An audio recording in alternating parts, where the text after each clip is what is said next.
Student, आज इस chapter में हम लोग ये समझने वाले हैं कि आखिर सेल्स होते क्या चीज़ हैं। हमें पता है कि क्लास 7th के अंदर और बेसिकली हमें वैसे भी पता है कि हमारी बॉडी के अंदर डिफरेंट ऑर्गन्स होते हैं डिफरेंट टाइप के फंक्शंस परफॉर्म करने के लिए। जैसे हमारा क्या होता है, लिवर डिफरेंट फंक्शन परफॉर्म करता है, इंटेस्टाइन डिफरेंट फंक्शन परफॉर्म करती है। तो इस तरीके से डिफरेंट ऑर्गन्स होते हैं जो डिफरेंट फंक्शन परफॉर्म करते हैं। अब यहाँ पर जो समझने वाली बात हमें ये बताई गई है कि जो भी हमारे ऑर्गन है या फिर जो भी हमारी बॉडी का पार्ट है, उसकी जो सबसे छोटी यूनिट जिससे वो बनना स्टार्ट होता है, जिससे वो पूरा बना हुआ होता है, वो सबसे छोटी यूनिट क्या चीज होती है? वो सबसे छोटी यूनिट होती है सेल। सेल को आप लोग ऐसे भी समझ सकते हैं जैसे एक वॉल होती है। वॉल, जब हम लोग कोई भी वॉल क्रिएट करते हैं, कोई भी बिल्डिंग क्रिएट करते हैं, तो ब्रिक्स को हम लोग लगाते हैं। तो इसी तरीके से हमारे सेल्स, जब बहुत सारे सेल्स एक साथ जुड़ जाते हैं तो वो क्या फॉर्म करते हैं? ऑर्गन्स फॉर्म करते हैं और ऑर्गेनिज्म फॉर्म करते हैं। तो डिस्कवरी ऑफ सेल, अब सबसे पहले हम लोग उनके बारे में पढ़ने वाले हैं जिन्होंने सेल को डिस्कवर करा। सेल को डिस्कवर करा था रॉबर्ट हुक ने इन 1665। ये चीज याद रखने वाली बात है, किसने डिस्कवर करा था सेल को? रॉबर्ट हुक ने इन 1665 observe slice of cork. Slice of cork क्या उन्होंने लिया था? एक पेड़ की छोटी सी छाल ली थी, उसको क्या करा था? ऑब्जर्व करा था। किसके नीचे? Simple magnifying device. Simple magnifying device के अंदर उन्होंने ऑब्जर्व करा था। कोई माइक्रोस्कोप वगैरह नहीं था, एक मैग्नीफाइंग डिवाइस था, उसके अंदर उन्होंने इस चीज को ऑब्जर्व करा। He took thin slices of cork and observed them under a microscope. He noticed that partition boxes or compartments in the cork slice. तो इन्होंने क्या चीज देखना स्टार्ट करा कि जो कॉर्क की स्लाइस थी उसके अंदर इन्होंने देखा कि छोटे छोटे बॉक्सेस टाइप बने हुए हैं, पार्टीशंस बने हुए हैं। तो इस चीज से उन्हें समझ में आया, अच्छा तो इसमें कोई ना कोई तो चीज है। ये छोटी छोटी चीजें ज्वाइन करके जो एक कंप्लीट इसको स्ट्रक्चर दे रही हैं, ये छोटी छोटी चीजें क्या हैं? तो उन्होंने इनको डिस्कवर करके इनका नाम रख दिया, क्या चीज? Cell. He also noticed that one box was separated from other by a wall or partition. Who coined the term cell for each box? उन्होंने हर बॉक्स का नाम क्या रख दिया था? सेल रख दिया था। जो इसकी हर एक यूनिट थी, ये जो हर एक बॉक्स है, इसका नाम उन्होंने सेल रख दिया था। What Hooke observed as boxes or cells in the cork were actually dead cells. जो उन्होंने ऑब्जर्व करा था वो क्या थे? डेड सेल्स थे।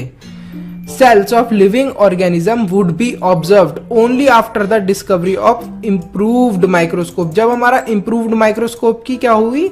डिस्कवरी हुई, तभी जाके हम लोग ह्यूमन बींग्स या फिर थोड़े एडवांस जो हमारे लिविंग ऑर्गेनिज्म हो गए उनके सेल्स को स्टडी कर पाए। Very little was known about the cell for the next 150 years after Robert Hooke's observation. 150 साल तक रॉबर्ट हुक की जो ऑब्जर्वेशन थी उसके 150 साल बाद भी किसी को कुछ ज्यादा पता नहीं था सेल्स के बारे में।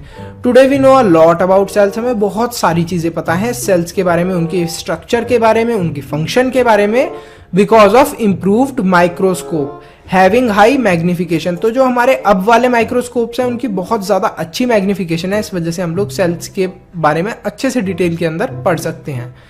अब आ जाते हैं द सेल के ऊपर।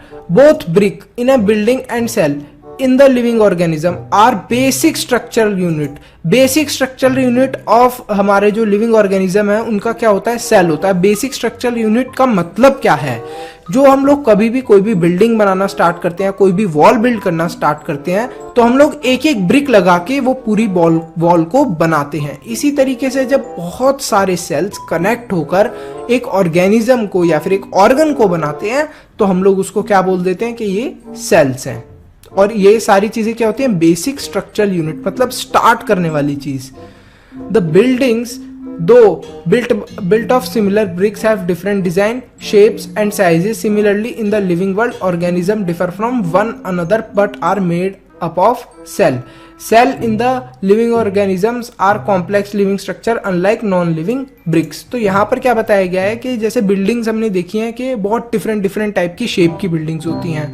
कोई राउंड होती है, कोई ट्रायंगल शेप में होती है, अगर देखोगे तो कुछ स्क्वायर शेप्स में हमें मोस्टली देखने को मिलती है, कुछ रेक्टेंगल शेप में होती हैं, या कुछ वी शेप में ऊपर डिजाइन बना रखा होता है। तो ऐसा क्यों होता है? क्योंकि डिफरेंट टाइप की ब्रिक्स होती हैं, ब्रिक को डिफरेंट शेप के अंदर मोल्ड करा हुआ होता है। तो हर जो आपने देखा होगा, हर जो शेप की डिफरेंट बिल्डिंग है उसके लिए डिफरेंट ब्रिक यूज हो रही है। तो ऐसे ही जो हमारी बॉडी होती है, इसके अंदर जो ऑर्गन्स होते हैं, इसके लिए डिफरेंट सेल्स क्या करते हैं, डिफरेंट टाइप के ऑर्गन्स को बनाते हैं। लेकिन जो सेल होते हैं वो बहुत ज्यादा इंटेलिजेंट होते हैं, बहुत ज्यादा कॉम्प्लेक्स होते हैं एज कंपेयर टू वॉल या फिर ब्रिक के।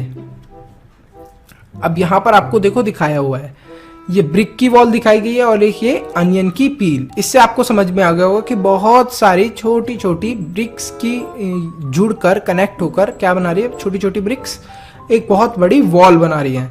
और ऐसे ही यहाँ पर अनियन पील में छोटे छोटे सेल्स मिलकर क्या बना रहे हैं, एक अनियन पील को बना रहे हैं। The egg of a hen represent a single cell and is big enough to be seen by unaided eyes। जो हमारी अंडे होते हैं, जो एग्स होते हैं, वो क्या होते हैं, एक हैन के एग सिंगल सेल का बना हुआ होता है और विदाउट हम लोगों के माइक्रोस्कोप यूज करें या फिर कोई मैग्नीफाइंग वाली चीज यूज करें, हम लोग उसको ऐसी नॉर्मल आईज से भी देख सकते हैं। Organism show variety in cell number, shape and size. जो ऑर्गेनिज्म होते हैं वो वैरायटी दिखाते हैं किसके अंदर, सेल के नंबर्स के अंदर, शेप के अंदर और साइज के अंदर। ऐसा क्यों? क्योंकि डिफरेंट ऑर्गेनिज्म डिफरेंट साइज के होते हैं। अब हमारा जो सेल्स हैं, हमारे जैसे सेल्स हैं, ऐसे इतने सेल्स क्या किसी बर्ड के पास हो सकते हैं? नहीं हो सकते, क्योंकि वो बहुत छोटी है। और हमारे सेल्स हैं, जो जितने भी हमारी बॉडी के अंदर सेल्स प्रेजेंट है, क्या इतने सेल्स किसी एलिफेंट के अंदर होंगे? नहीं हो सकते, उसके अंदर तो बहुत ज्यादा होंगे। तो ये सारी चीजें डिफरेंट साइज के, डिफरेंट कहीं जो सर्कमस्टेंसेस होती है, कहीं जो कंडीशंस होते हैं, उस पर डिपेंड करता है सेल का शेप, सेल का साइज और कितने सेल्स हैं। How do scientist observe the study the living cells? They use microscope which magnify objects. Stains dyes are used to color parts of the cell to study the detailed structure। क्या use करते हैं हमारे जो scientist होते हैं, वो use करते हैं माइक्रोस्कोप्स और उसी की हेल्प से वो सेल्स को स्टडी कर पाते हैं। वो यूज करते हैं डाइज, जो कलर करने की होती है उनको यूज करते हैं, जिससे कि वो डिफरेंट पार्ट्स को ऑब्जर्व कर पाए, उन्हें अलग कलर करके। There are millions of living organisms. They are of different shape and size. Their organs are vary in shape, size and number of cells. Let us study about some of them. तो यहाँ पर यही बताया गया जो मैंने आपको ऊपर बताया था कि डिफरेंट शेप होगी, डिफरेंट साइज होंगे, डिफरेंट ऑर्गन्स होंगे सब ऑर्गेनिजम्स के अंदर। तो क्या होगा, डिफरेंट नंबर ऑफ सेल्स होंगे, शेप डिफरेंट होगी सेल की और साइज भी डिफरेंट होगा। Number of cell, can you guess the number of cell in a tall tree or in a huge animal like the elephant? The number runs into millions and trillions। सोचो, millions और trillions के अंदर, एक पेड़ के अंदर और एक एलिफेंट के अंदर सेल्स होती हैं। Human body has trillions of sales.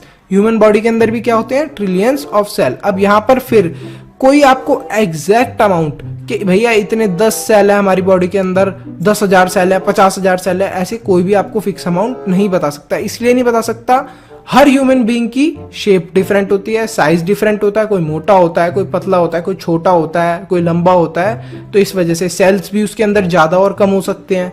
तो ये सारी चीजें डिपेंड करती हैं। यही बताया गया है यहाँ पर, different group of cells perform a variety of function. Different group होते हैं सेल्स के, जैसे हम लोगों के क्लास 7th के बच्चे क्लास 7th की पढ़ाई करते हैं, क्लास 8th के बच्चे क्लास 8th की पढ़ाई करते हैं। ऐसे जो सेल्स होते हैं उनके अंदर भी ग्रुपिज्म हो रखा होता है, ग्रुप में डिवाइड कर रखा होता है। जो लिवर का सेल होता है वो लिवर को वर्क सपोर्ट करेगा और उधर वर्क करेगा। जो आईज के सेल होंगे वो आईज को सपोर्ट करेंगे, जो नोज के सेल होंगे वो नोज को सपोर्ट करेंगे। तो इस टाइप से वर्क करता है पूरा function. A billion is 1,000 million, a trillion is 1,000 billion. यहाँ पर आपको कुछ यूनिट्स बताई गई हैं। Organism made of more than 1 cells are called multi cellular. जो भी ऑर्गेनिज्म एक से ज्यादा सेल्स के बने हुए होते हैं उन्हें क्या बोलते हैं हम लोग, मल्टी सेल्यूलर। ये वाला आपको डिफाइन बहुत अच्छे से लर्न करनी है, एग्जाम में आ सकती है। मल्टी का मतलब क्या होता है, मैनी, और सेल्यूलर का मतलब होता है cell, organism. The number of cells being less in smaller organism does not in any way affect the function of the organism. You will be surprised to know that an organism with billions of cells begins life as a single cell which is the fertilized egg। तो जो भी हम लोगों का, जो भी अगर हम लोगों की लाइफ स्टार्ट होती है वो कहाँ से स्टार्ट होती है, एक फर्टिलाइज्ड एग से। जो बेसिकली आप बड़ी क्लासेस में थोड़ा डिटेल में पढ़ पाओगे। तो जो फर्टिलाइज्ड एग से हम लोगों की लाइफ स्टार्ट होती है, जो बिल्कुल बेसिक यूनिट हम लोगों की होती है। तो हम लोग भी सिंगल सेल से स्टार्ट करते हैं और वो सिंगल सेल से मल्टीप्लाई करते करते करते करते करते करते पता नहीं करोड़ों ट्रिलियंस बिलियंस हमारे अंदर सेल्स हो जाते हैं। अब यहाँ पर एक और चीज बताई गई है कि ये बताया गया कि you will be surprise to know that organism will billion cells begins life as a single cell which is fertilized egg. The fertilized egg cells multiplies and the number of cell increases as development proceeds। यहाँ पर मैंने आपको बता दिया जो important point था ये वाला। दूसरा important point है यूनिसेलुलर ऑर्गेनिजम्स के बारे में। ये वो वाले ऑर्गेनिज्म होते हैं जिनके अंदर सिर्फ एक ही सेल होता है। The single cell organisms are called unicellular। Uni मतलब वन और सेल्यूलर मतलब सेल। तो ये वो वाले ऑर्गेनिज्म हो गए जिनके अंदर सिर्फ एक सेल होता है। A single celled organism performs all the necessary function that multicellular organism perform। अब इनके अंदर क्या डिफरेंस आ जाता है, ये तो हो गए हमारे सिंगल सेल वाले और ये हमारे हो गए मल्टी सेल्यूलर वाले। तो अब तुम्हारे अंदर क्वेश्चन ये आएगा कि इसके पास तो बहुत सारे सेल्स हैं एक काम को करने के लिए, लेकिन इसके पास तो सिर्फ एक ही सेल है सारे काम करने के लिए। मतलब इसके पास तो आईज का भी, जैसे हम लोग हैं, हम लोगों के पास तो आईज का भी सेल डिफरेंट है, हमारे पास नोज का भी सेल डिफरेंट है, नेल्स का भी डिफरेंट है, लेकिन इसका तो बेचारे का सारा ही सेम है। तो ये जो है ये सिंगल सेल्यूलर वाले होते हैं, ये सारा फंक्शन अकेले एक ही सेल सारे फंक्शन परफॉर्म करता है। A single cell organism perform all the necessary function that multicellular organism perform। A single celled organism like amoeba captures and digests food, respires, excretes, grows and reproduces। Similar function in multicellular organisms are carried out by group of specialized cell performing different tissue in turn form organ। तो यहां पर क्या बताया गया, देखो बहुत ही simple सी चीज बताई गई है कि जो ये सिमिलर फंक्शन है ना, ये सारे फंक्शंस कौन परफॉर्म कर लेते हैं, यहाँ पर सिंगल सेल्स कर लेते हैं। तो similar function in multicellular are carried out by group of specialised cell. जैसे मैंने आपको बताया कि जैसे यहाँ पर सिंगल सेल सारे काम कर रहा है, ऐसे ही जो हमारी बॉडी होती है इसके अंदर हर जगह के डिफरेंट सेल्स होते हैं जिनका डिफरेंट फंक्शन होता है। जैसे नेल्स का आपका सेल्स देखोगे तो काफी टफ होते हैं, जो हमें टफनेस देते हैं। नोज के हो गए, आईज के हो गए, ये सारे सेल्स डिफरेंट होते हैं, डिफरेंट फंक्शंस परफॉर्म करते हैं। और ये जो टिश्यूज है, ये जो सेल्स हैं, ये सब बहुत सारे जुड़कर क्या बनाते हैं, ये सारे सेल्स जुड़कर टिश्यू बनाते हैं।